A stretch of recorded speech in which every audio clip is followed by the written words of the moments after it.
All right, shalom. Shalom, Israel. With the Israelite School, Universal Practical Knowledge, started at 1 West 125th Street, Harlem, New York, under Commander General Yohana. We're not affiliated with any other Israelite group nor any other Christian organization. So now tonight's class is the Lashawan Qadash class, all right? This is the Hebrew class. The Hebrew class is something very important. I say it every class. I'm going to say it every Friday when I teach the Hebrew class. Hebrew is important. It's a part of your culture. It's a part of who you are. And so if you don't know who you are supposed to be, if you don't know how to speak the language you're supposed to be speaking, that can cause a lot of problems. Like what we need to realize, black people, we have an absolute identity crisis in the black community. Simply by not knowing your identity, you're really not going to know. Okay, by not knowing your identity, you can get very lost because every human, it's human nature to crave identification. I don't know if anyone understands that, but we have to identify as something. It's nature that you have to identify as something. Just like an example, if you were some human trapped in the woods, and you'll end up being something like of the woods. You would look at something, you will watch how something is done, and you would mimic that very thing. It could be the bears, the wolves, the foxes, the squirrels, whatever, right? Because you need to identify with something naturally. The problem is because our people do not have an identity, we choose to identify ourselves with other nations of people. And by identifying ourselves with other nations of people, we end up serving their gods. You understand? We end up following their culture and their customs, right? And by doing so, we upset God. And we make the Most High angry by doing those things because we did not know that we are actually God's chosen people and we are the Israelites. And we have our own identity that requires us to follow and obey God and keep his laws, statutes, and commandments. We need to realize that. And our identity is everything, absolutely everything. All right.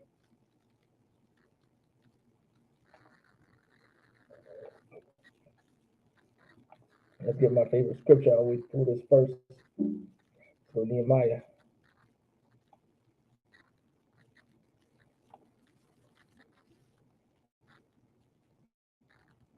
Like this is why Nehemiah throughout this is why Prophet Nehemiah, all right, he was during chapter 13, he was going to war with the nation damn near and kicking people out the temple and correcting everything because we started to identify ourselves with another nation of people.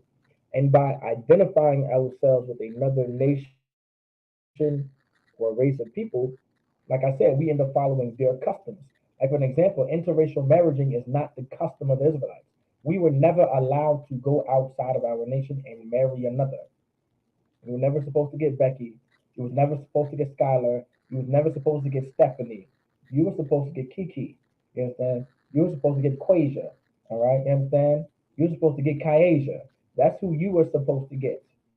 You weren't supposed to get anything else but that. You weren't supposed to get Ling. You weren't supposed to get Yin Yang. All right? You weren't supposed to get any of that. You wasn't supposed to eat. You wasn't supposed to get Ugawa, Ufefu. None of that. You were supposed to marry your nation of people.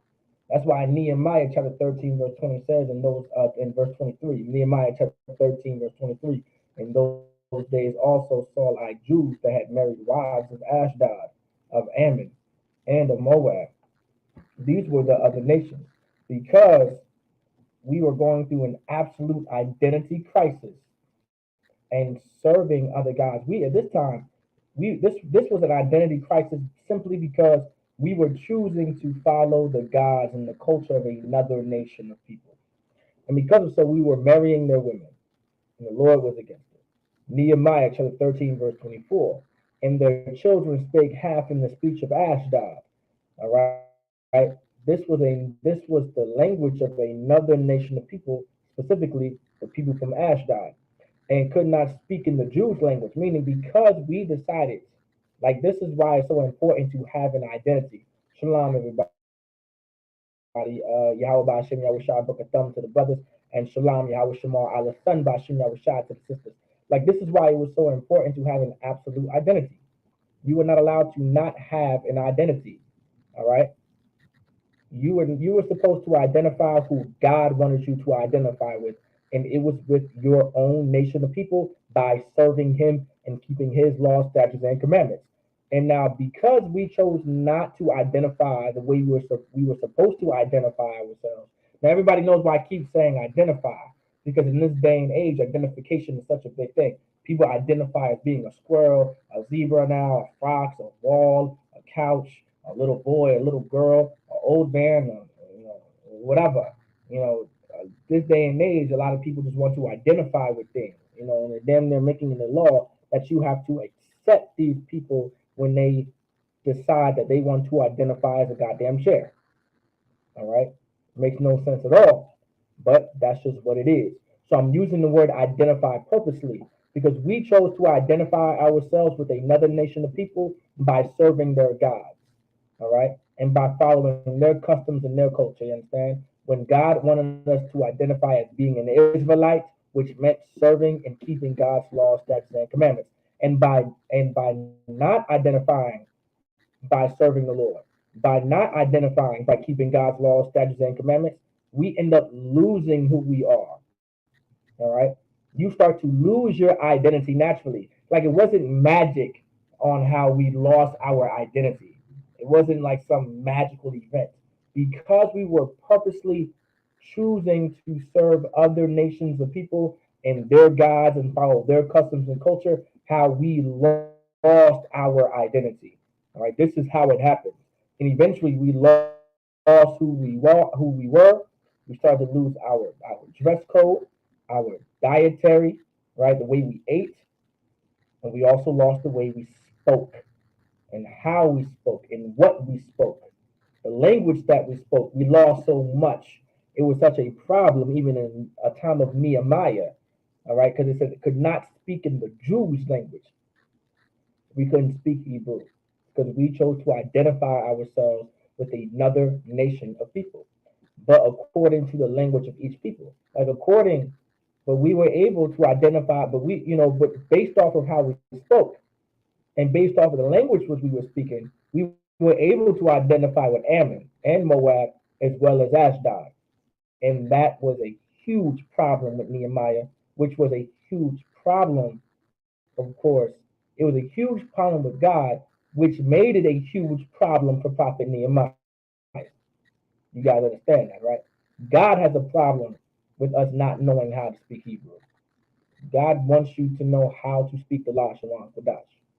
That's why we have these classes every Friday, because God wants you to learn how to speak your language and how to come back to your culture and your heritage. All right, that's important. All right, and it says, and this is what Nehemiah did. All right, let's pay very close attention to exactly what Nehemiah did. It says, and I contended with them and cursed them and smote certain of them and plucked off their hair and made them swear by God, saying, ye shall not give your daughters unto their sons, nor take their daughters unto your sons and for yourselves. Like this what makes these fake Israelites so crazy. And these Christians, they're all Christians. I'm gonna say Christians. So crazy. These Christians defend that the Lord is okay with a man going outside of his nation and marrying outside of his nation. Listen, put those Edomite girls away. Fight those demons and stop having sex with those Beckys, man, and those blonde-haired, blue-eyed devils. Stop. Blonde-haired, blue-eyed devils. Just cut it out. Burnett, whatever. Cut it out. And Caucasian, cut it out. Just cut it out. Leave them alone. All right. Stop making these excuses. God for sure did not want you to go outside of your nation of people. It says it right here. Specifically, this is talking about Ashdod, which is the so-called Jewish man, Moab, which is the so-called Chinese, and Ammon, which is the so-called Japanese. Stop. These are other nations of people that the Lord did not want you to go and marry. That's why Nehemiah was fighting them and beating them the hell up and pulling the hair out of their heads. The Lord was absolutely against this nonsense. All right? Absolutely against it.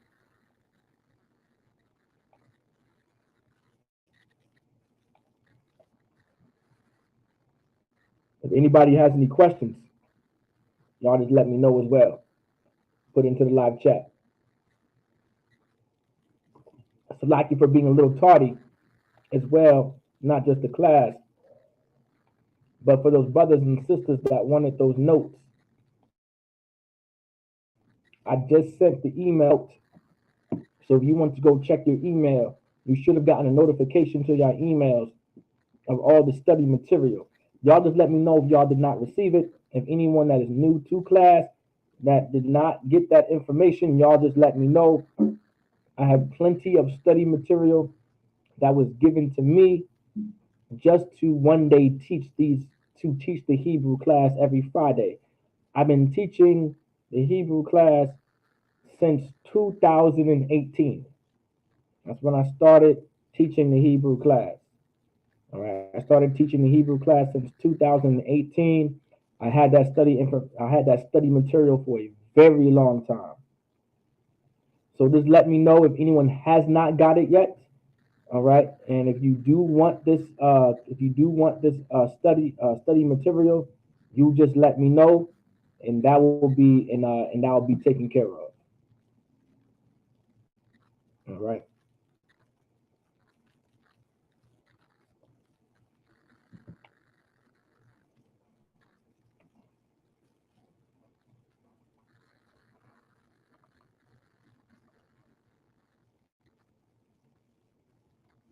Don't forget to like, share, and subscribe, and share this video. And go ahead and make it public on Facebook as well.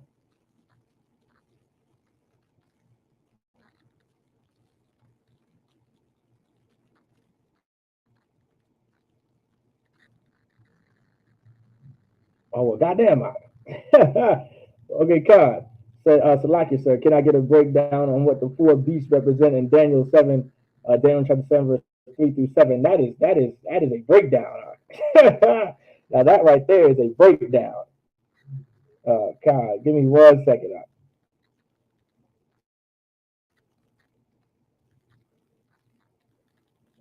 Khan, I might have to save that question for Wednesday's class. But just give me a second. Let me see.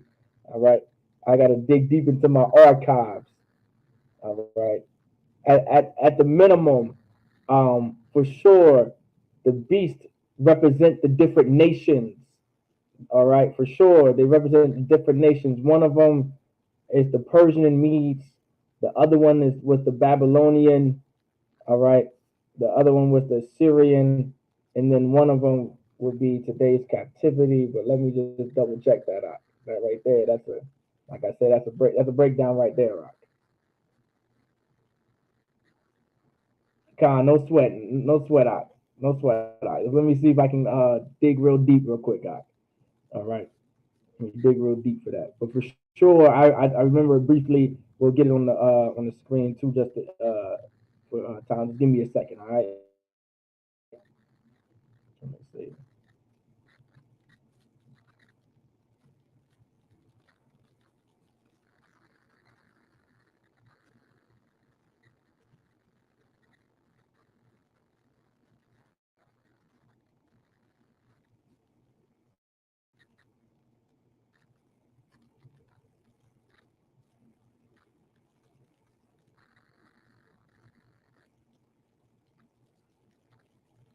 Shalom, Lord in Christ says.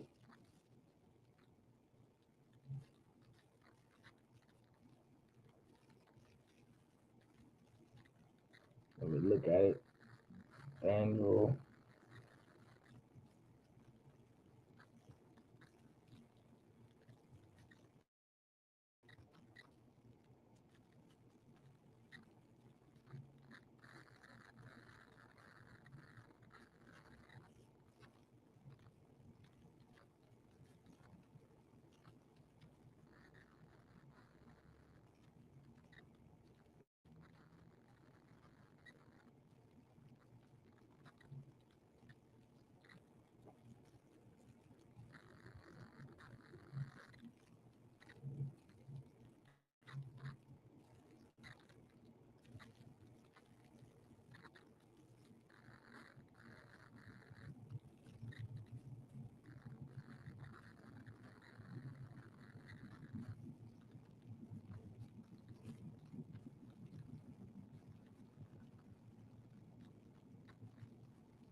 Right, Khan. All right. So here we go. Let me see.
All right. Let me get on the screen for you.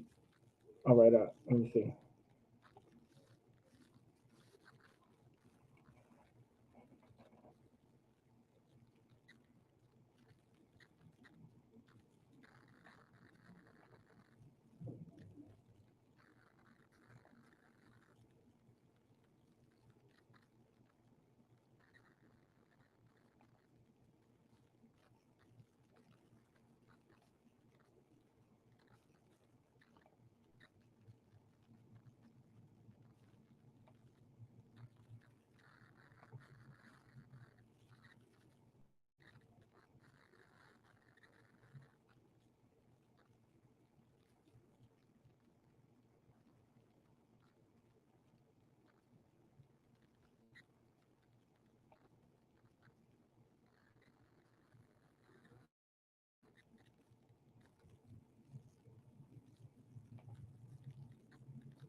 Okay. So I'm gonna answer the brother's question now. Officer, this is the question of Officer Mataza Al Karat. He wanted to break down real quick from Daniel chapter 7 verse 3 through 7. All right, and so I'm gonna go through it real quick so we can get through it. I'm gonna go through it real quick. All right, because I want to be able to get into the class. Okay, so any other brother wants to take notes on this, you can. The real thing, what you really want to know about Daniel chapter 7 verse 3 are what the four beasts are. All right, you want to know who those four beasts are because it's going to help you understand what's being said in the book of Revelation. I believe these same beasts come back up in Revelation, and then a greater beast emerges, and that's referring to, to the daughter of Babylon, which is America. All right, you know what I'm saying? Okay, so let's see, but let's break that down real quick. So you got and four great beasts came up from the sea, um, diverse, diverse one from another. All right, diverse one from another. So they were different. They were all different beasts. All right. These beasts are not literal. These beasts are. This is a vision. So this is like this is supposed to be more so. You wanna. It's metaphoric, right? Just like in Revelations, it's metaphoric because not this is not meant for everybody to understand. All right, not meant for everybody to understand. It's like Revelation. Revelation was written in code. It was written in code. It was written metaphorically speaking, so not everyone could understand what the hell John the Revelator that was in a prison in Patmos, all right, which was a prison on an island surrounded by water, because a island is surrounded by water on all four sides. That's the island, that's Patmos, all right. That's definitely Patmos. So let's get it. So you got Daniel 7 and 4. The first was like a lion and had eagle wings. All right, so the first beast was like a lion. All right, I beheld till the wings thereof were plucked. All right, I beheld till the wings thereof were plucked, and it was lifted up from the earth. So his wings were plucked. All right, and it was lifted up from the earth and made stand upon. So now, when it says the land, because first they ruled. At first, you had wings. This is talking about the Babylonian Empire. All right, the lion is the Babylonian Empire. It's talking about Babylon. Right. This is during the time of Nebuchadnezzar. All right, that was Babylon. The wings were plucked. It was lifted up from the earth. All right, no more in rulership, and made stand upon the feet as a man, and a man's heart was given to it. All right, what's like, and a man's heart was given to it. All right, it was plucked from the earth, wings were plucked thereof. All right, it's like it, not taken from rulership. So like it. So when it says, in the eagle and had eagle wings, I beheld till the wings thereof were plucked, and it was lifted up from the earth. So now, even though it was high, now it's on the earth, and made stand upon the feet as a man, and a man's heart was given to it. Now they're in power. This is talking about the Babylonian Empire, in rulership and in power. There's the lion.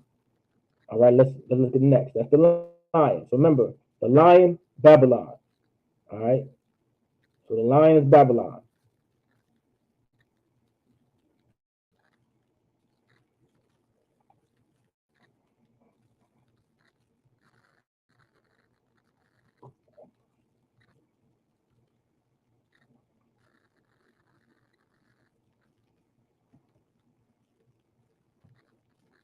Next we have right here, which is the bear.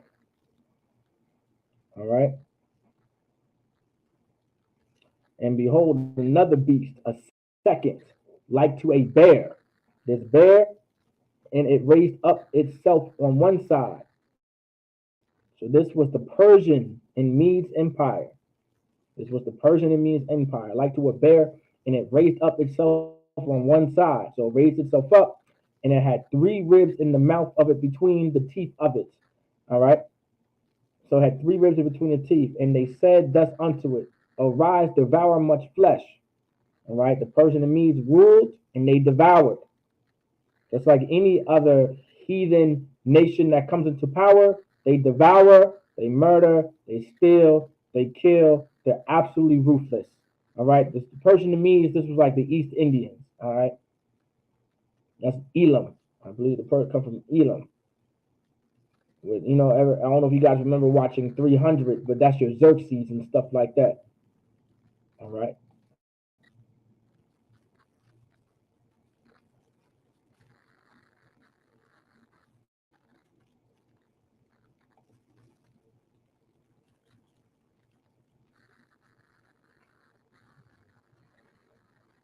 Daniel chapter 7, verse 6. And after this I beheld, lo, like a leopard, which had upon the back of it four wings and a fowl. The beast had also four heads, and dominion was given to it. So power was given to this beast. All right. All right. And this leopard is referring to the Greek Empire. The leopard is referring to the Greek Empire. All right. It was given dominion. Also four heads. All right. It was given power and dominion. That's who the leopard is. All right.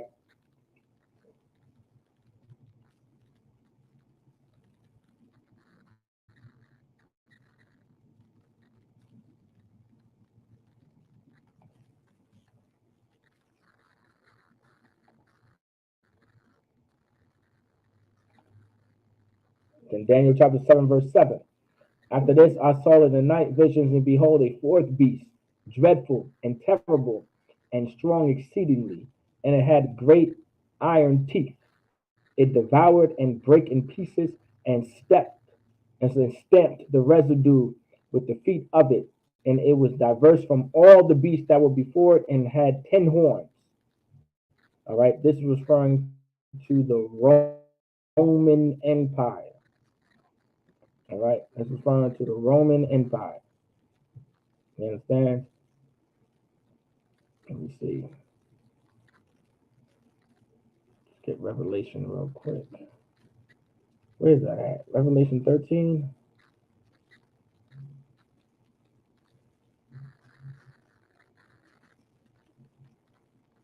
Yeah, Revelation 13 is what talks about it.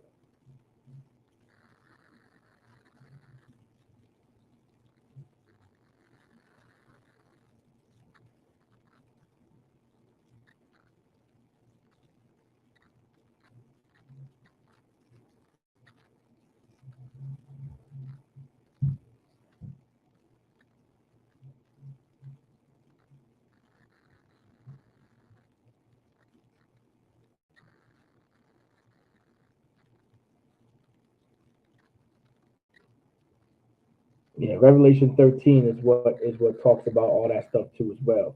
All right. Let me know if that at least gets you through of understanding what the beasts are on Wednesday class. Ask that question again, and Captain will go into more detail. I cannot to break this down all the way. All right, it's a lot. It's a lot, and I may take up majority of the Hebrew class, which I personally do not want to do. I want to at least go over the alphabet and a little bit of grammar today. But let me know if that kind of helps you at least with knowing who the beasts are. All right. When you ask Captain this question on Wednesday class, all right, he's most likely going to break it down to you by using Revelation as well. You'll get even bigger breakdown. Like you'll be able to get a bigger breakdown and understand Revelation 13, and you'll learn all the what all the beasts and all the 10 horns will do. Con. So just know that's what, okay, Con. Those what the beasts are, all right, and those things in between are the beasts. They do symbolize like how they ran in power and all that. But Captain will go over that. Captain will definitely go over that. That's a lot. That's a lot, and also, truthfully too, I would have to go back into my notes to read. I took notes, but I do not have my notes here. All right. I do not have my notes in front of me. All right. That's in those notes that I have of Daniel 7 and Revelation 13. Very brief in my head. Very brief in my head.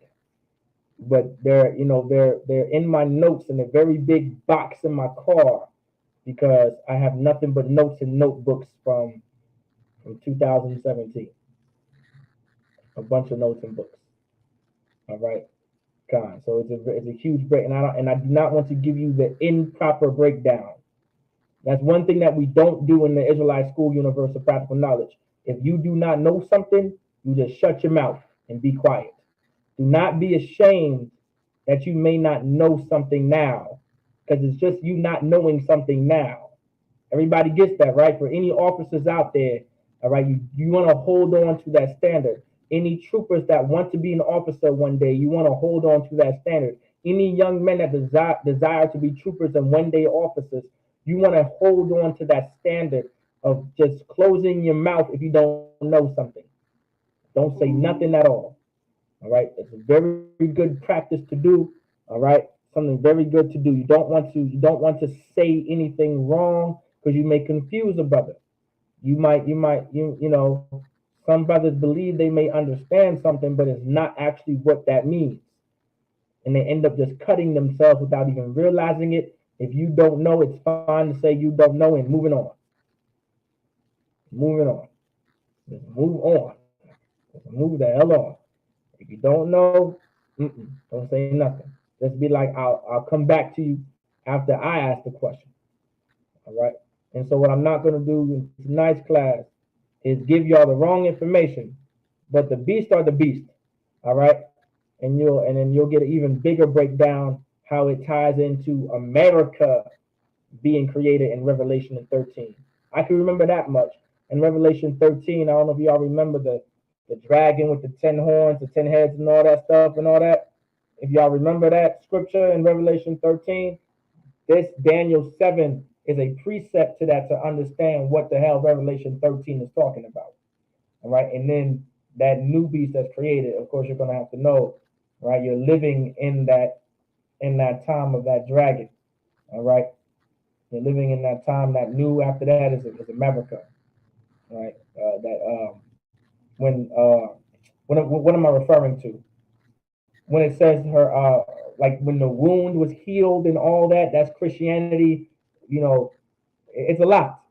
It's a lot. If you don't remember it offhand because of you don't, that's why we take notes back here. Sometimes you're gonna have to go into your notes so I can teach. Don't be ashamed of doing that either. Trust me. Uh, I've been I've been doing this just for a little bit. There's no shame in going back into your notes and back into your records to tell the brother the right thing. The general does it. The generals do it. The captains do it. So why not you? Why wouldn't you do it? I don't I don't comprehend why any brother wouldn't. You understand? All right, it's standard practice. So just keep that in mind. Most High in Christ. I see the comment come. Most High in Christ. So make sure y'all brothers understand that for future references. Don't be ashamed to go back into your notes to figure something out. That's why you have notes. That's why we have the Bible. So we can go back to our records to say these things. Or this would have been completely forgotten. You just would have had a bunch of brothers in one area wondering who the hell did what. All right. You got that one, you ever heard one of those old timers out there and they swore up and down, they did this with Malcolm and all this other type of stuff when there's no record of it and they just reminiscing and we don't know what the hell they talking about. Don't be that brother. Take notes. Take notes. That's why the scribes were there. John, Matthew, Luke. That's why they took notes. They took notes of every event that Christ went through. There was records of everything. Write things down. That's literally the spirit of the Lord, is to write things down. Write it down. Write it the hell down. But all right, enough on that. Let's get to the alphabet. But yeah, Khan priest, Salakia on that again. All right. But that was a quick breakdown that I can that I can do. At least quickly so we can get to some Hebrew.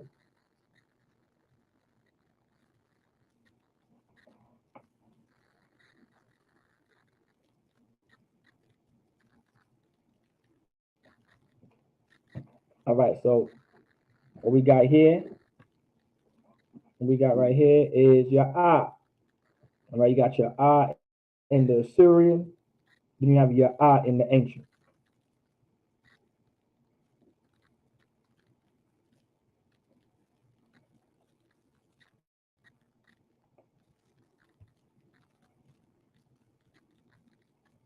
And you got your ba.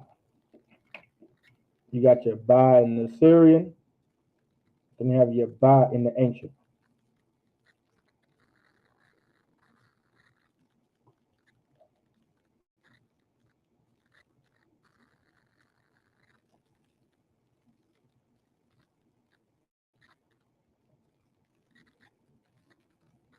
Your ba.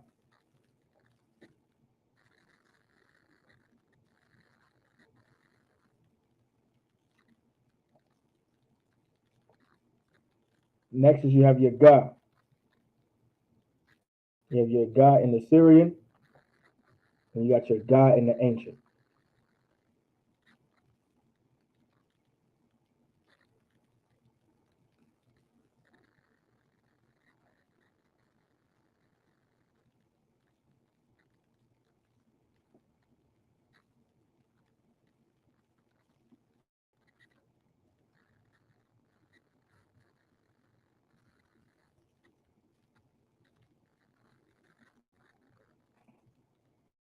Next, you have your da. You have your da in the Syrian, then you have your da in the ancient. Also, if any brother also has any other questions they would like to be answered, don't you can also put it into the live chat as well. If you have any questions on the scripture too as well, you can. Try not to give me a Daniel 7. No shots intended to Officer Mataza. No shots intended. But try, if any other brother has any other questions about scriptures, try to give me one that I do not have to go into my notes and give a whole another class breakdown. All right. If you do have any other questions, meaning, Bubble Quashah, if it's a Genesis breakdown, save it for Wednesday class. If it's a Revelation breakdown, you may just want to save that to Wednesday class. If it's a Daniel breakdown, you may just want to save it for a Wednesday breakdown class. Try to have some discretion with the scripture you're choosing to get broken down.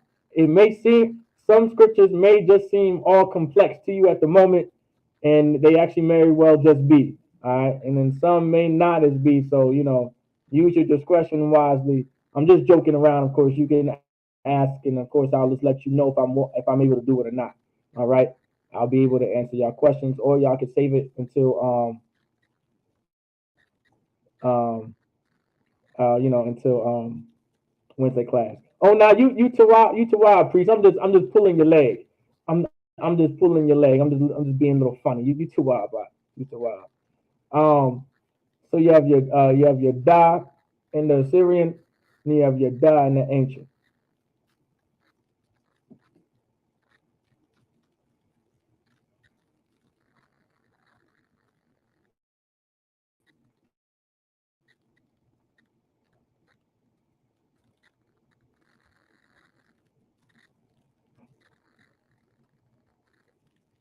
Next, you have your Ha in the Assyrian, and you have your Ha in the ancient.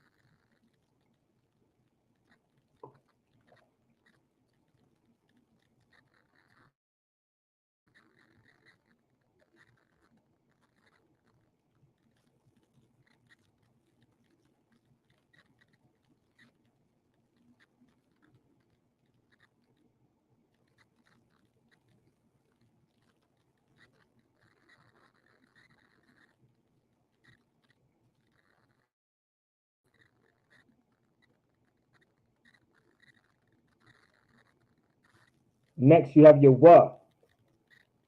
You have your Wa in the Assyrian, then you have your Wa in the ancient.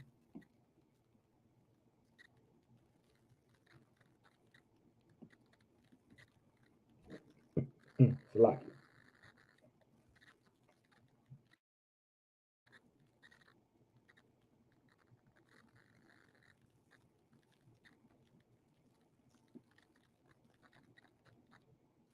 Next, you have is your Za. You have your Za in the Assyrian, then you have your Za in the ancient.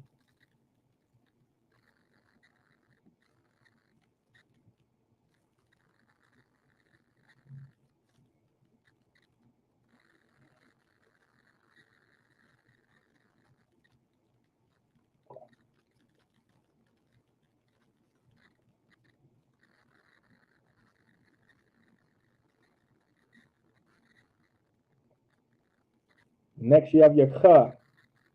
You have your Kha in the Assyrian, then you have your Kha in the ancient.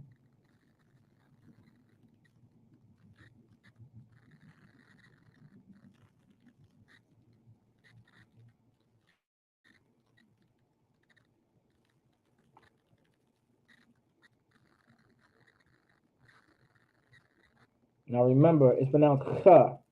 Right? This is what y'all want to practice on the most. All right? It's your Kha. If your Kha. Right? If you are an officer in the UPK, you have to know the Hebrew. Right? If you want to be an Israelite in general, and you consider yourself to be an Israelite, you have to know the Hebrew. Never stop studying the Hebrew. All right? Because if you don't use it, you will lose it. I promise you. If you don't use it, you will lose it. You don't want to lose it. So practice. This is your cha, your cha, right? Your cha, your cha. You want to make sure you practice it. Your cha, cha, cha. All right. Of course, it doesn't matter how loud the cha is, as long as you're cha. All right. We can still hear it cha.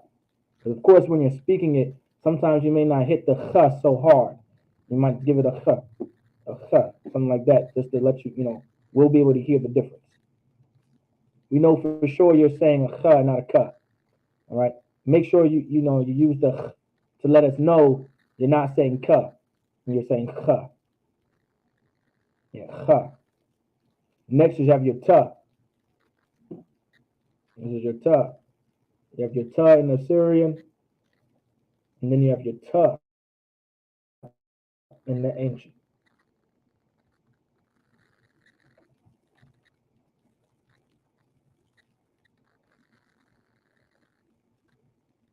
Next is you have your ya. You have your ya in the Syrian, Salaki. Then you have your ya in the ancient.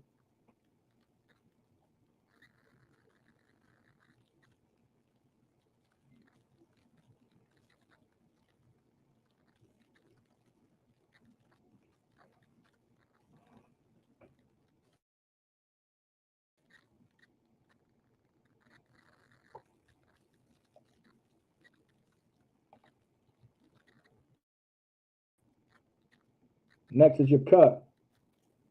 You have your ka in the Syrian, and you have your ka in the ancient. Now focus on that ka in the Syrian, right? You see one that says found at the end of a word? Like that's how you know that this ka is at the end of a word. All right, that's the ka that's going to be found at the end of the word.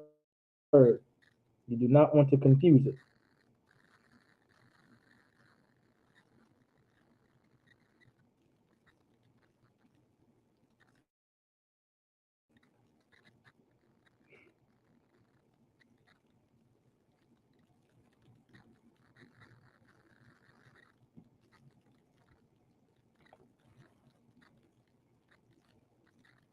Now this is your la. You got your la in the Syrian, then you have your la in the ancient.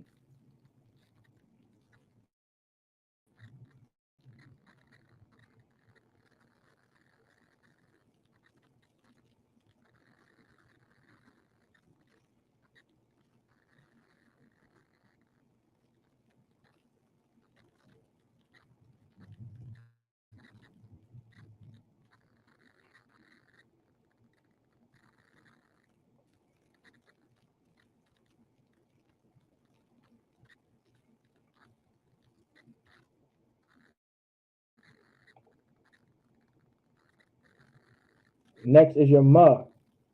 You have your ma in the Syrian, and you have your ma in the ancient. Now remember, you see that ma? That's the ma that's found at the end of a word. All right, all right. That's the ma that you found at the end of a word. Keep that in mind.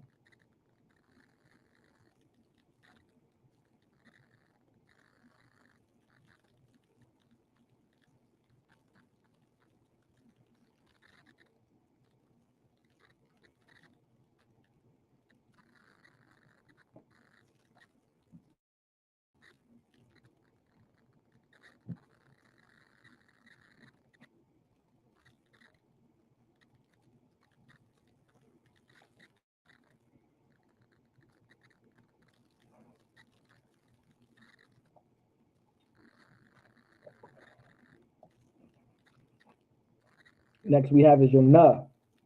You have your na in the Syrian, then you have your na in the ancient. Once again, here's another letter. You see that arrow? That's what a na is going to look like, found at the end of a word. All right.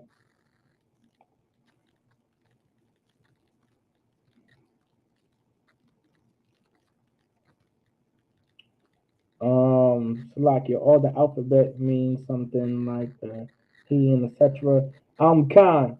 Each letter does have a meaning to it. Um, I'll say give me about a week or two, and I'll get all that information for y'all. All right, like the qua comes from another word and it means trap. The door, not door, the letter da meaning for the laugh. It comes from the door. If that's what you're referring to, like Allah from Allah, and it's written the way it is because it looks exactly like the ox.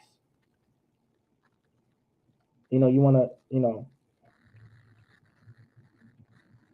wanna keep that in mind.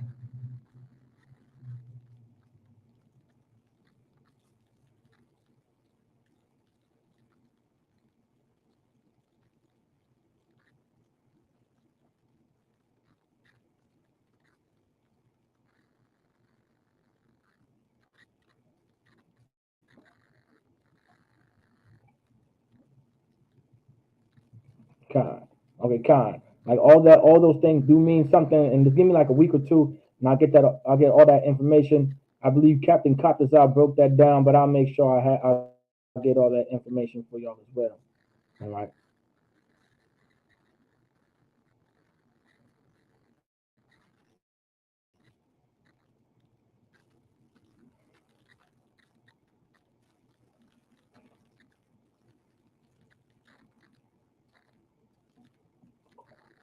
You have your sub.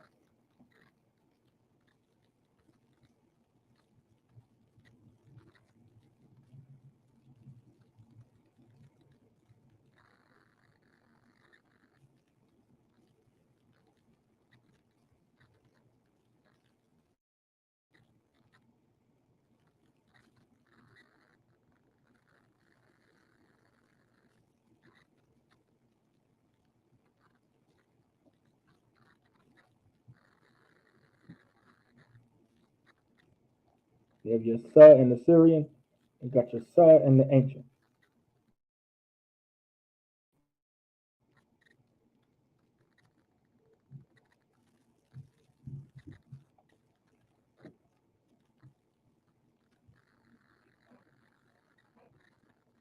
Next, you have the letter I. You have your I in the Syrian. Then you have your I in the ancient.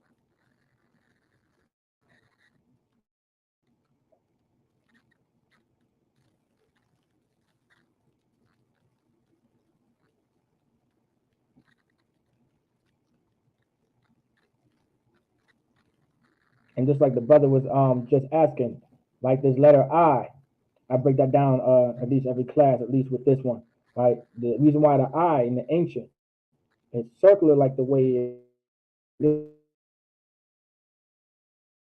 is because it literally and the pictographic part of our language is what the brother was asking.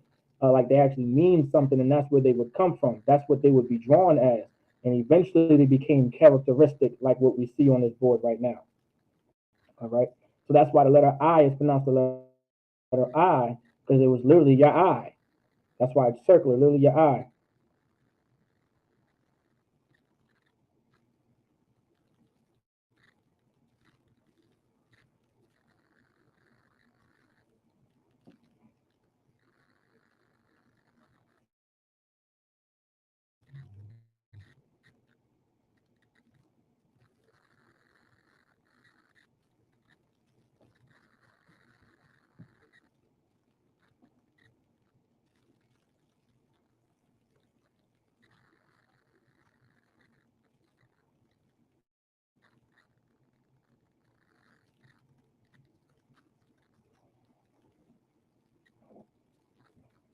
Next is your pa. You have your pa in the Syrian, and then you have your pa in the ancient.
You have your taza, all right?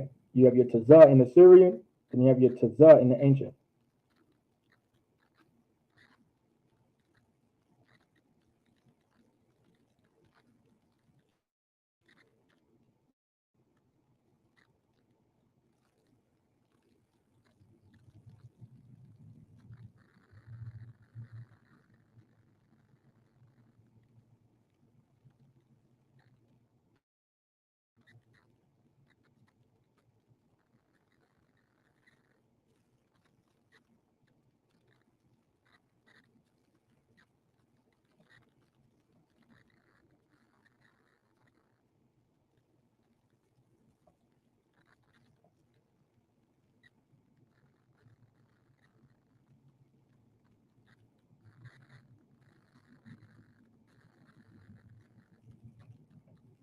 Next is you have your qua. You have your qua in the Syrian, and you have your qua in the ancient.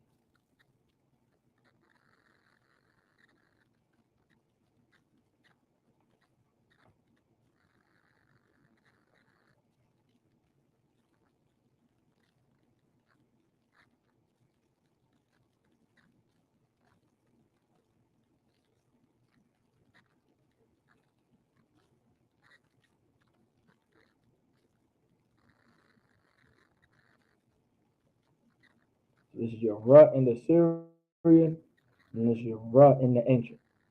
All right, and try to remember the ra. It sounds like it looks like an R, so you can kind of see how it's a ra. All right, the alphabet can be very easy to remember as long as you practice it every day. The Bible talks about rehearsing the righteous acts. All right.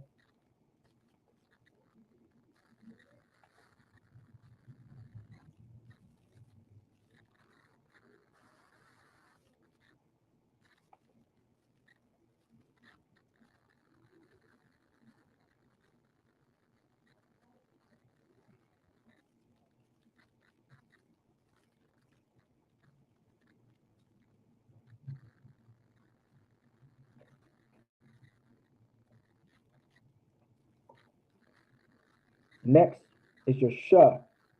You have your sha in the Assyrian, and you have your sha in the ancient.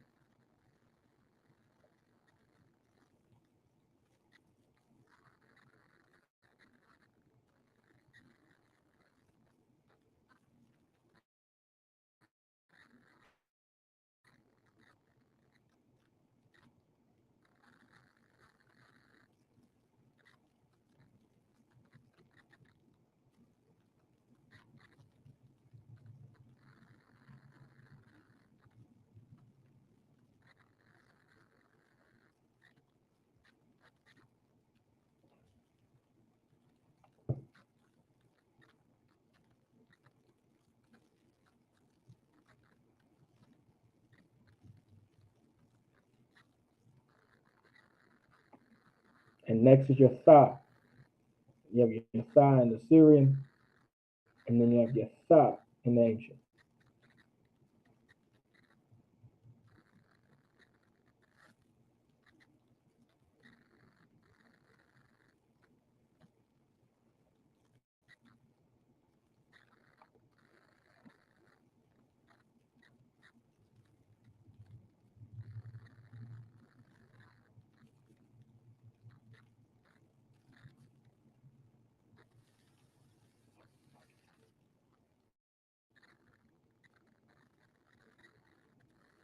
All right.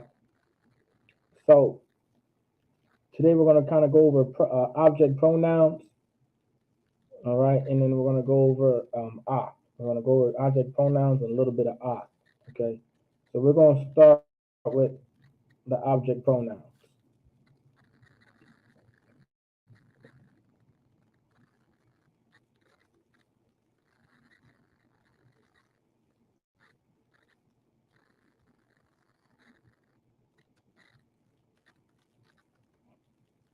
So now, all right. So you have object pronouns. Now, object pronouns will always be used in conjunction with verbs, meaning if you have a verb and you're trying to create a sentence, all right, and of course, let's say an object pronoun is required to use, all right, it's going to be used in conjunction with verbs. You're not going to use it in conjunction with nouns. And the reason why I say that too as well, because the way your possessive pronouns are, the way you make, okay, the way possessive pronouns are just like how the object pronouns. They sound exactly the same, but the difference between the two is one are attached. One is attached to a noun, and the other one's attached to a verb. All right. And so now the first object pronoun we have right here is your ya. Your ya in the Syrian, you see that, and you got your ya in the ancient, and your ya is me. All right.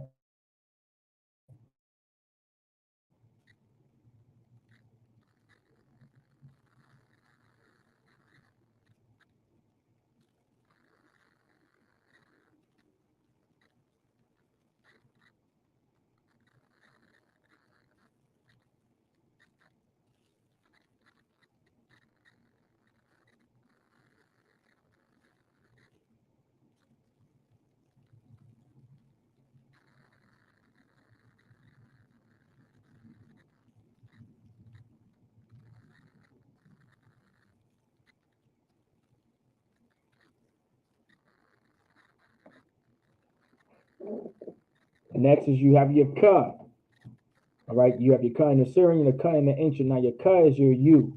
All right, your ka is your you. That's the you as the object pronoun. Remember, all of these things are going to be used in conjunction with verbs. So when you're trying to create these sentences, all right, when you're trying to create these sentences, you want to be very aware. All right, be very aware of these things. All right, only with verbs. And there's a way to use it in conjunction with verbs as well as what we're going to practice with and have examples on. All right, we're going to get there, but I want you to get familiar and I want you to take notes on this. All right, so your ya is your me and your ka is your you. We're going to revisit all of this again, and then we're going to do some practice examples. Next is you have your wa. So if you're using a verb, you're going to be using in conjunction with wa.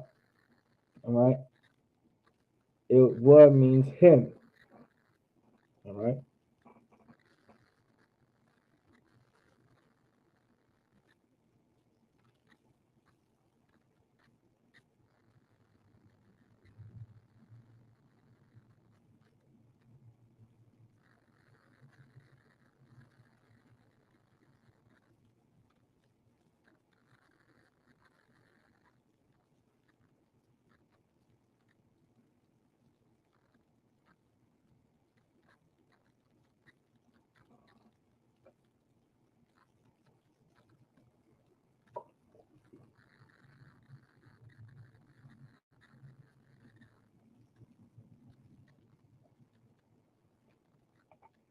Next is you have your ha. You have your ha in the Syrian. You have your ha in the ancient as an object pronoun, which means her. Means her.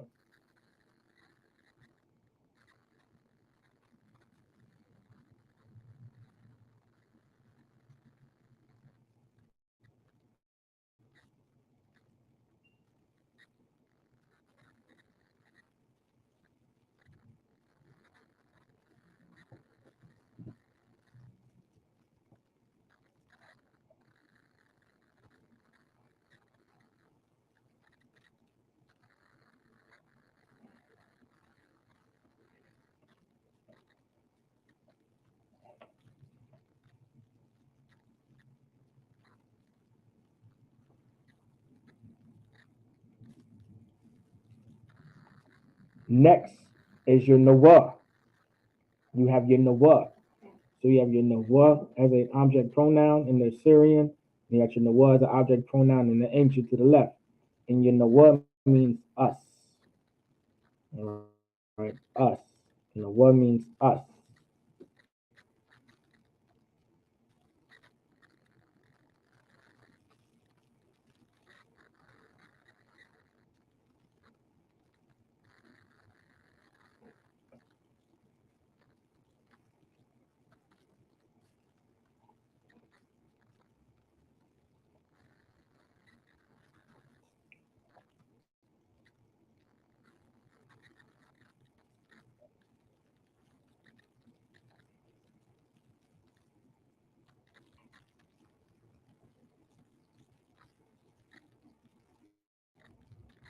Next is you have your calm. Your calm. All right. You have your calm in the Syrian, then you have your calm in the ancient. And calm meaning y'all or you all or you plural in the masculine tense. Calm.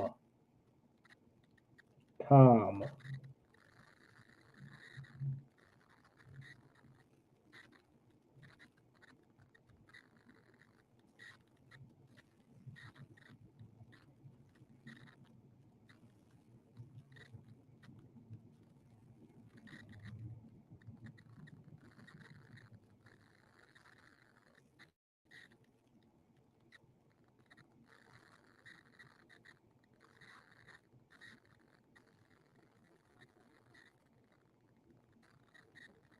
Next is you have your Khan.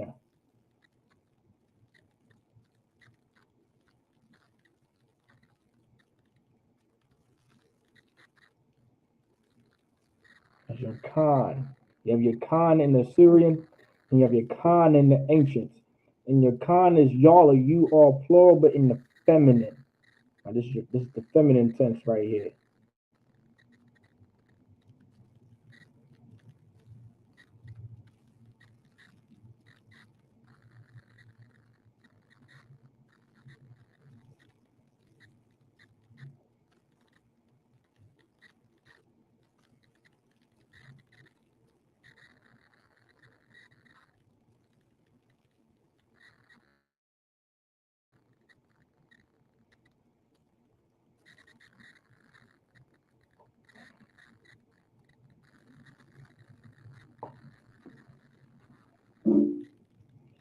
Now remember, it's the feminine tense. So what you'll notice throughout the Hebrew, right? What you guys are going to notice. It's like the pronouns will normally be used before the verb. Con. Okay, so the object pronouns would be used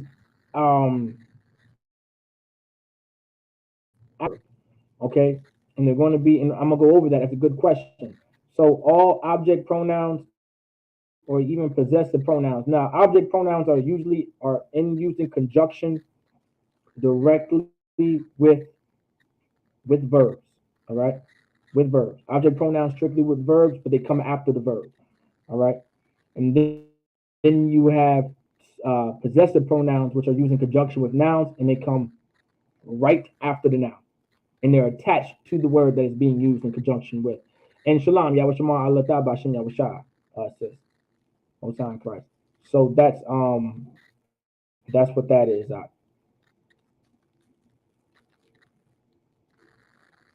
Now remember, like your cons and all that stuff right there, like anything in the feminine tense, dealing with these pronouns, they usually just add a na at the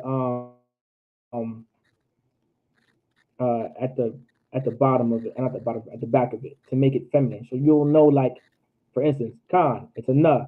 You know for sure now it's feminine. It'll be just like that. All right.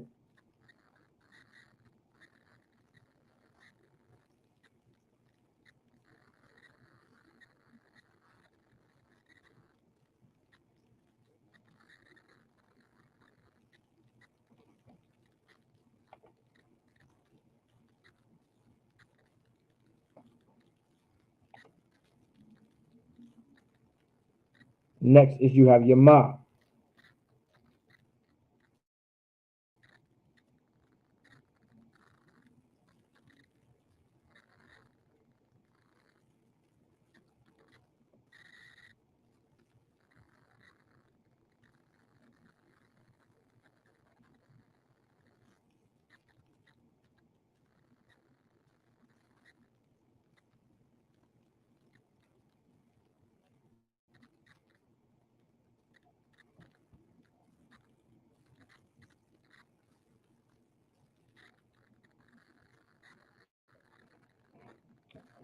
All right, which means them.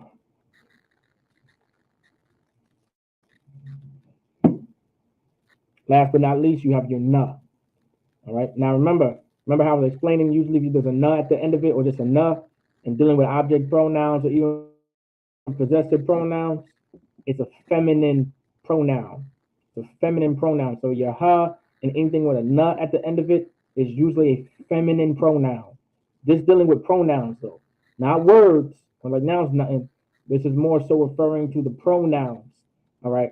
So you want to be aware that that's a way of to signify something being feminine. Kind of a con. So after con. Oh, okay. So okay. I see what you're saying. So I'm going to get an example on the board soon. Once because I just jumped from the object pronouns, and so now I'm going to go to how to use "I." Because if you want to learn object pronouns, you're going to have to actually learn "off" as well. Because there's a way to use object pronouns properly with verbs. But to answer you at face value, the verb comes first, then the pronoun, and then they're attached. So let's say I want to say he said, right? In English is he said, but in Hebrew is said he.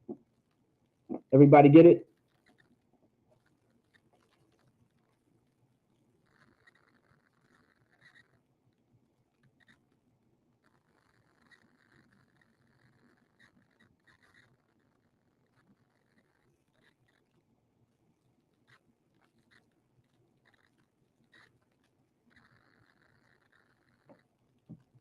Most High in Christ.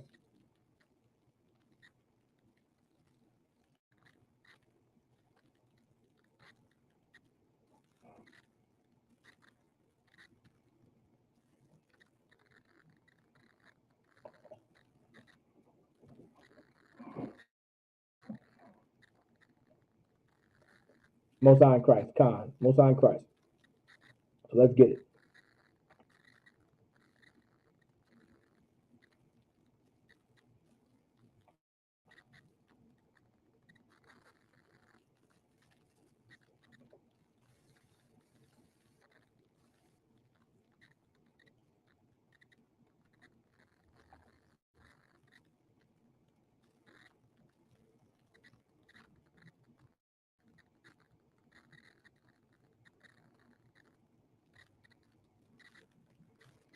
So now we have something called ah.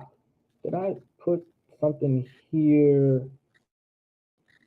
But there we go. So now we have something called ah. So how to use ah. Now you're going to see ah a lot. Let me give y'all an example of where you guys are going to see ah. We may just see it right here.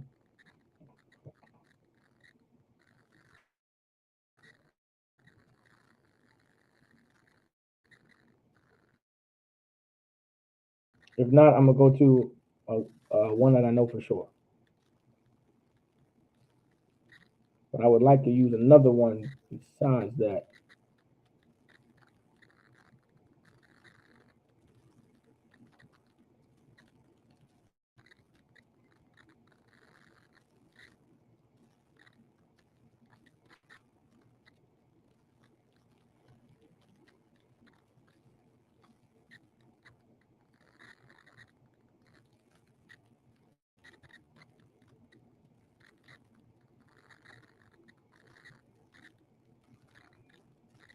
Where's the verb Aisha?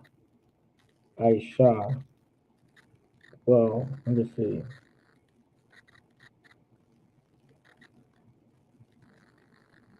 Malak Yasha Allah. Right. That's King Solomon. Shalom. Malak Yasha Allah. Alright. Other nations. That's Gart. Gayam. Malak. Kamal. Malak.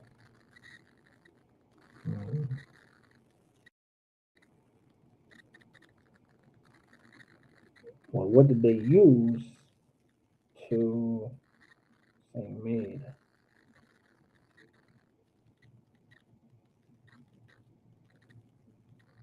Should be Alahayu.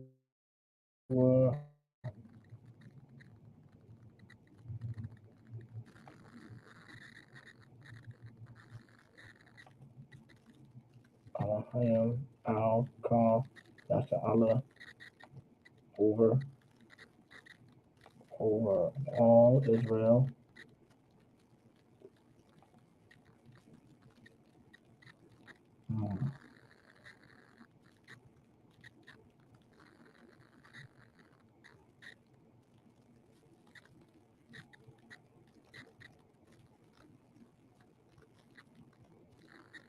I see the sun.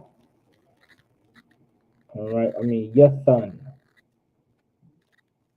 All right. Now let me see. Does this come from the sun? The root word is Nathan, but it's Yethan in this case. Hold on. I believe I've seen this before. Give me a second. I'm gonna look it up for y'all.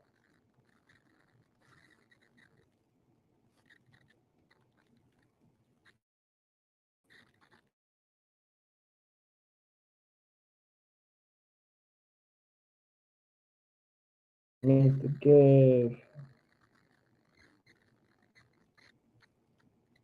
Right, to give. Sometimes I guess it could be used to make or constitute. All right, to make or constitute. Not okay. So there's a verb meaning Aisha, meaning to literally make, but sometimes different verbs also mean different things. That's why Blue Letter Bible is so important to use as well, so you can truly understand what's being said. And so here's another. Now this may not be an example of but this is though, which we're about to go over. This is a good example. So this right here is I. All right. That what meaning him, but that oth in the beginning, that doesn't mean him. The root is oth itself. All right.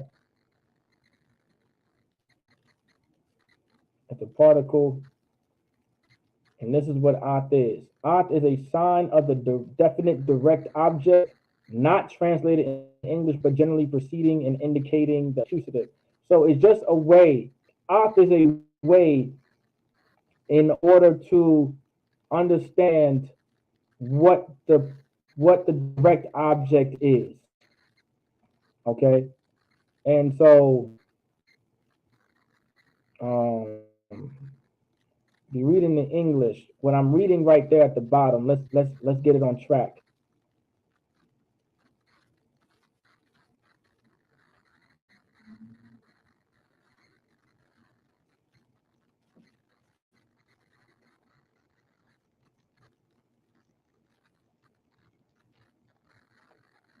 So you see this sentence right here? This is where I'm gonna stop at. I might read the whole thing and get into examples, but I'm gonna read. But you see this right here? And God made him king over all Israel. Nevertheless, even him, right? So the nevertheless, even him, all right. That athwa has to be there for him to let you know that this is him is the direct object being used within that sentence being created. All right. I'm gonna break it down to y'all just in a bit, but let me show y'all.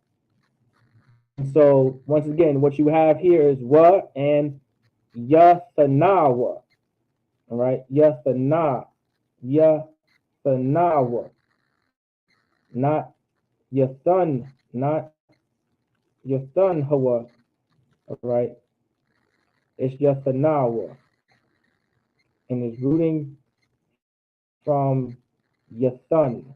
All right, well, Salaki, I made a mistake there. It is hawa. It is hawa, which is referring to and made him. All right, wa yathun hawa, wa yathun hawa. All right, and that hawa is referring to the him. All right, that ha is referring to the him. If we go down, it should give me the grammar of that since I clicked on it. Give me third. Here we go. Okay, come on now. So it's a suffix meaning it comes in the back. All right, singular, masculine. All right, it's being spoken in third person. All right. All right. That's why it says Hebrew suffix pronominal third person masculine singular. So if you're speaking in third person, grammatically speaking, since you're speaking in third person, meaning someone's narrating this. Speaking in third person, meaning you're narrating this, but you're speaking about yourself, but you're narrating this. Does that make sense? That's what third person is. All right. So keep that in mind.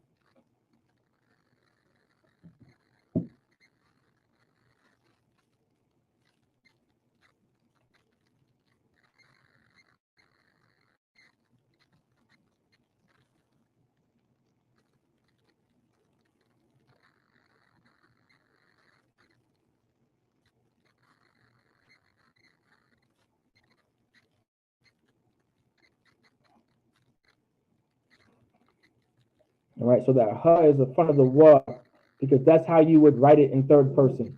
If you were speaking in first person, all right, there's another way to write it. And of course, first person is just you speaking. So if you're just speaking and you're not speaking in third person, all right, there's a way to say it and write it. All right, but we can go over that just a little later. But everybody does understand at face value what I mean by third person and first person. Like there's a difference. So, okay, if I want to say the same thing in first person, all right, I'm only saying, I would only say what your son was. What your son was. I don't have to add the hawa. Does everybody get it?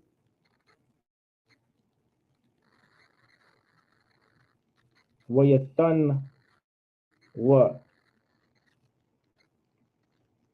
I would only say what your son was. Because I would just be saying he gave him. I'm not referring, because that's saying what your son. I would just say what your son was, not what your son hawa. Does everybody kind of get what I'm saying? Just let me know.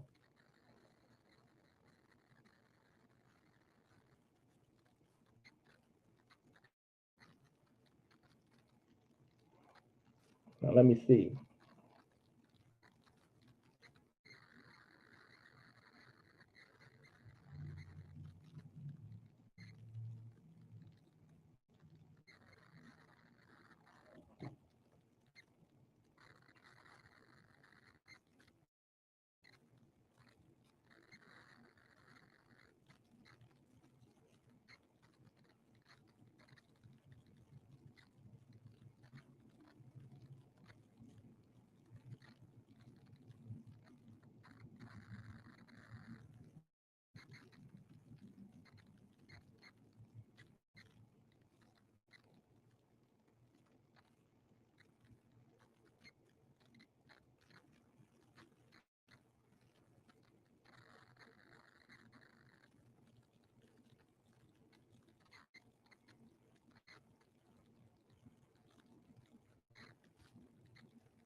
Okay, somewhat. Okay, so think of third person as someone like, because this story is being told, like when he's saying, and he was made king over all Israel, Nehemiah at that point wasn't talking about himself.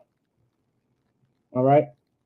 And the connectors do, well, okay, so like you said, the Assyrian doesn't have the connectors, so it's just a repetitive memorization thing with the Syrian.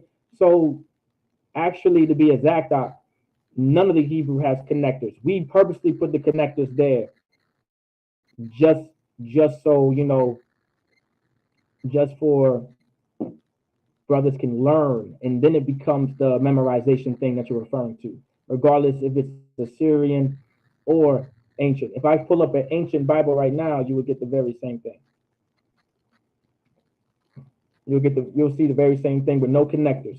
Only thing difference is you're not going to see those vowel points there, and we ignore those vowel points because, of course, we know that that's not the real Hebrew. All right. But to go back to what for young man Kenny, so a third person is like you could either be referring to like a person of a story. Because remember, Nehemiah is talking about King Solomon in this case. So King Solomon is the individual, he's the one being spoken about. Nehemiah is no longer talking about himself, so now it's in third person. And so to let you know that this is being in third person and let you know that you're talking about somebody else when writing, all right, or telling a story about someone, you would add the hawa, that her in front of that object pronoun. All right. And because that him is not a direct object in that case, to let you know that it's, you know, you don't have to, there's no direct object being indicated in that case. So what your son hawa is how you would say it in third person. All right. It's a grammar thing. It's really just grammar. And grammar is something very important to understand. It's almost like you have to start from like pretty much start from scratch and really and we have to focus on grammar, and that's pretty much what I'm trying to teach. Lately I've been trying to focus on grammar because grammar is something very important, because once you start reading the Hebrew, you want to be aware of these things. You want to be aware of the grammar that's being written. You know what I'm saying? So you kind of want to be aware of that. You want to be on top of that. So now, when we go back to it, right? So you got where your son Hawa, Alahaya Malak al Ka Yashala, meaning, and he made him over all Israel. He made him king over all Israel. Then you have your Gam, all right? Your Gam, in this case, meaning nevertheless, even. All right. So when we go to our Strongs, I'm trying to also show you how you can learn by using Blue Letter Bible. So you have your Gam. You see, it literally says Gam too. It's your Gam. All right. And Gam also means also. Now, this is what you're mostly going to see it mean. That's why it's the first definition. But in other cases, it's going to mean in other ways too. So also, even, indeed, moreover, yea. Like Gam can mean those things if it's written in the sentence. Of course, if we go down, we should eventually see nevertheless. All right. So let's see if it's written down here. All right. So let me see. It doesn't say nevertheless, but this is what it is right here. Neither, nor, nevertheless. All right. And here you go. Or even. See how you see those words right there? So if we go back, we put Gam. That's why it says nevertheless, even. Nevertheless, even. All right. Nevertheless still means neither or even. All right. Nevertheless, even. That's why Gam is there. Nevertheless, Gam. Now, because you can't just put a wa there. All right. Because you can't just put a wa there to mean him. Now, because there's no verb here. You see how there's no real verb here being used before? Okay. You see how this is a verb. And because it's a verb, the hawa, that wa meaning him, that wa right there meaning him, right? It's connected to the verb itself. And so you don't have to use in conjunction with it. Because now we know for sure this is the him and it's not a direct object within this matter. But because there's no verb being used here, all right, in this case scenario, you have to put wa. So everyone knows it's a direct object being used. Does everybody understand that? You guys kind of understand what I'm getting at with that little small dilemma? And we're going to go over it too as well.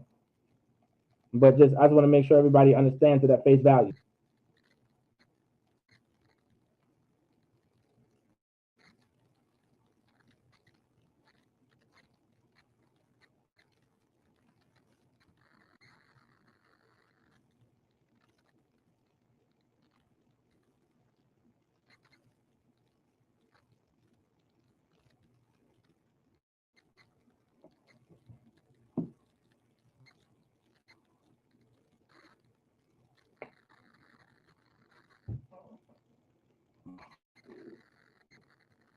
Most High in Christ.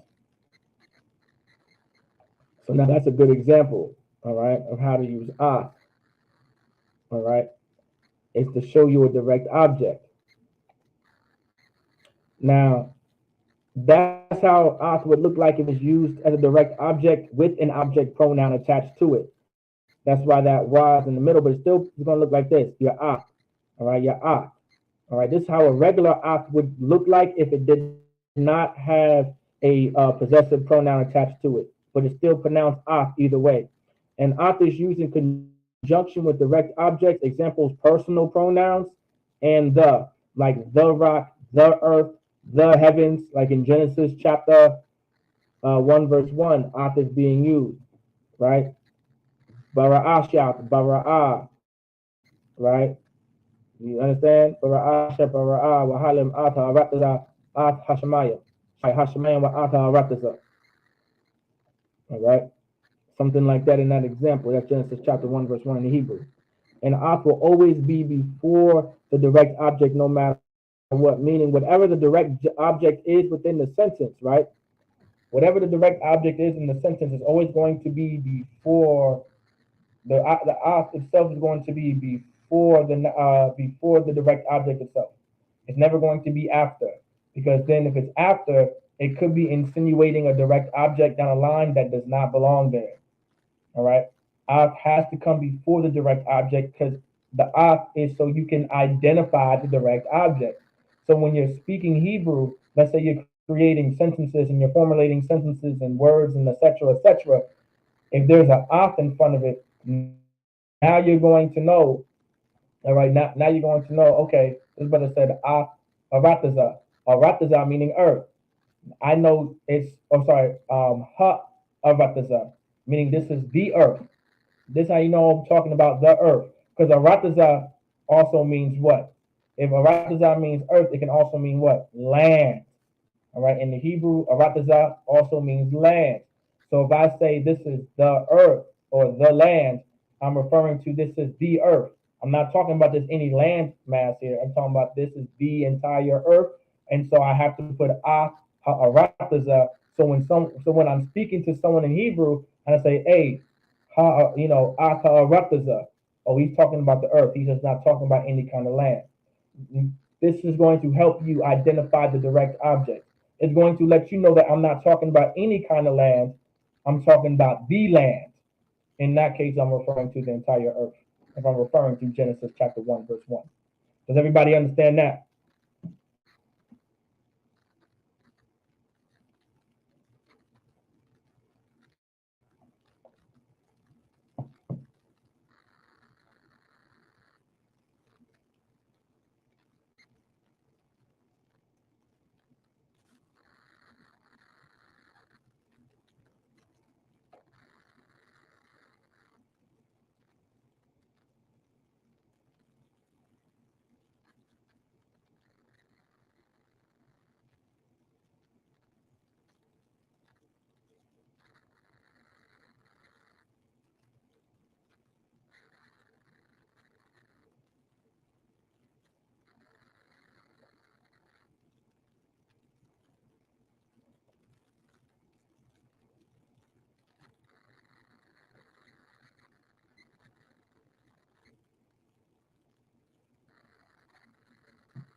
Most High in Christ. All right, so everybody understands there.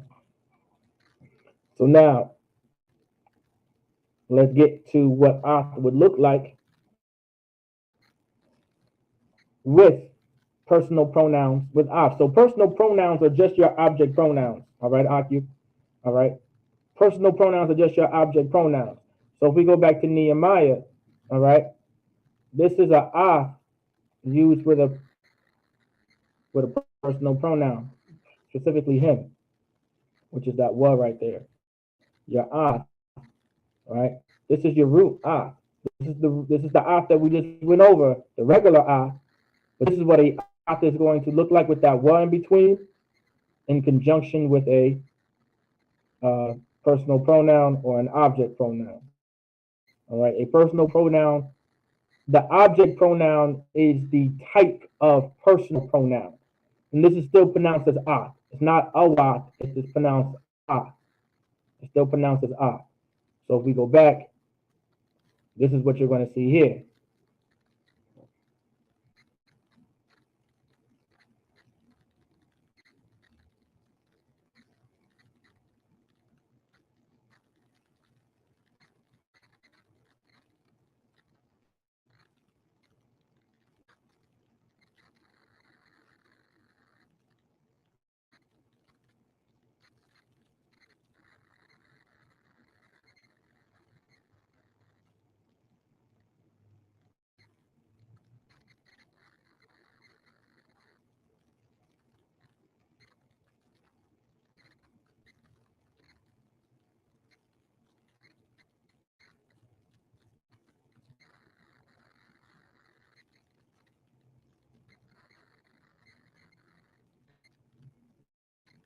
One second.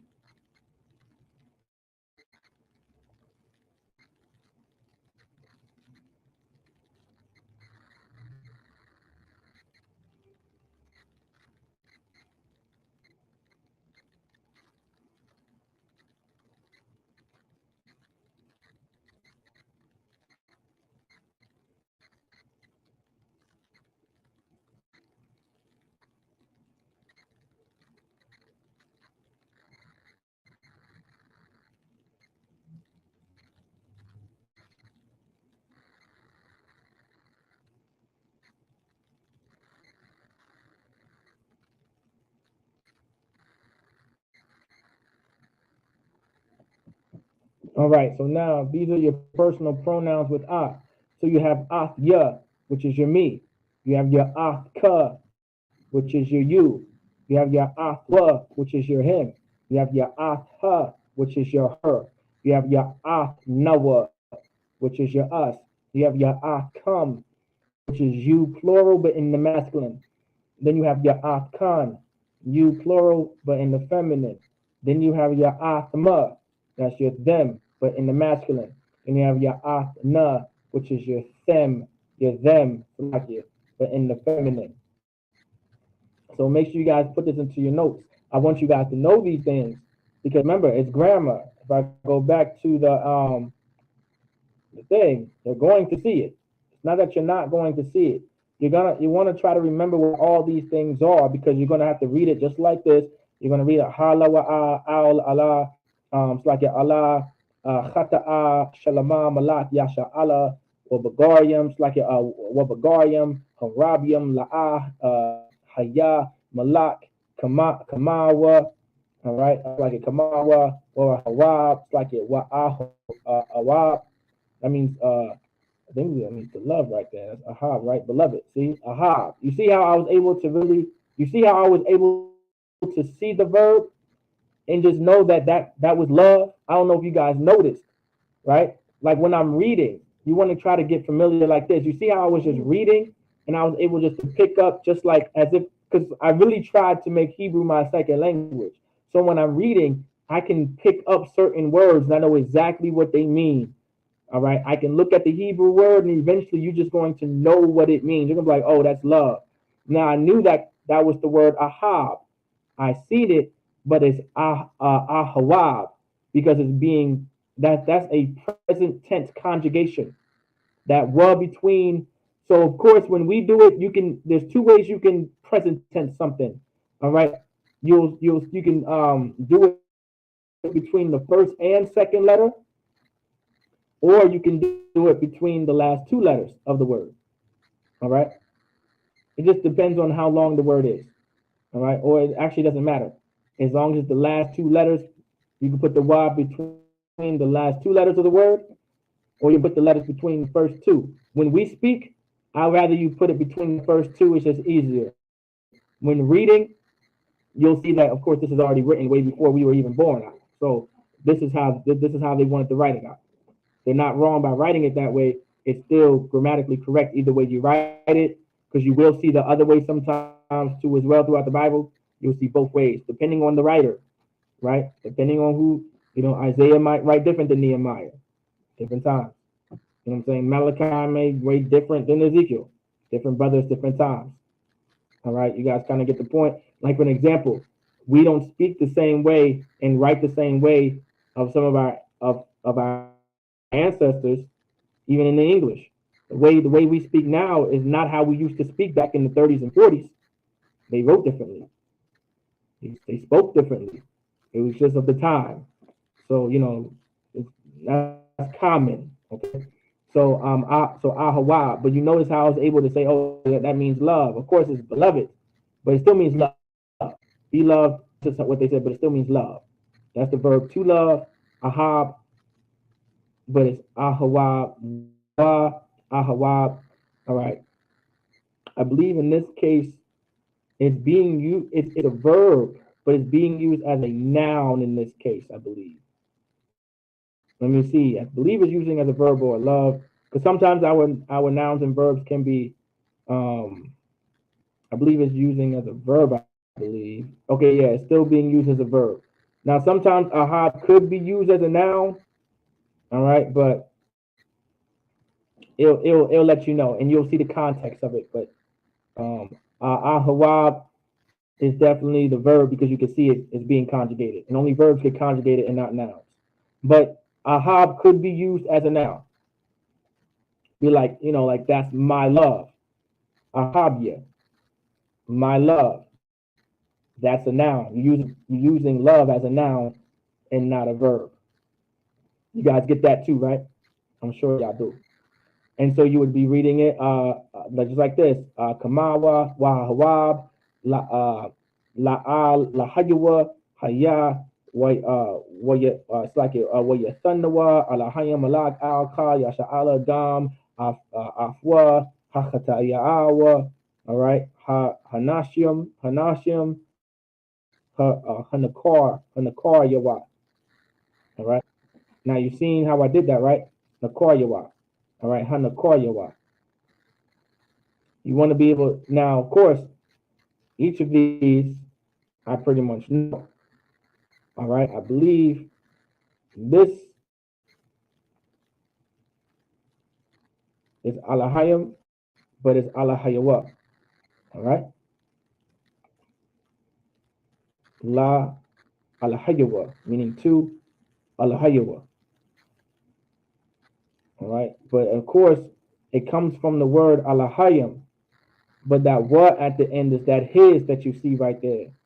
And so what you would do is you would drop the ma and you would just put the wa in la alahayawa, meaning of his God or his power. You guys see how that's being done, right? Because that's a possessive pronoun. You see that example of the possessive pronoun? Did you guys see that example of a possessive pronoun within a sentence?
Count most in Christ. All right.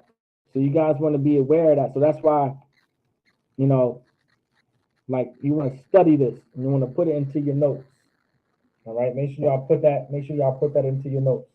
All right, just give me 1 second. I'm gonna give y'all time to copy that real quick. If not, have not already. But give me 1 second.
All right, come.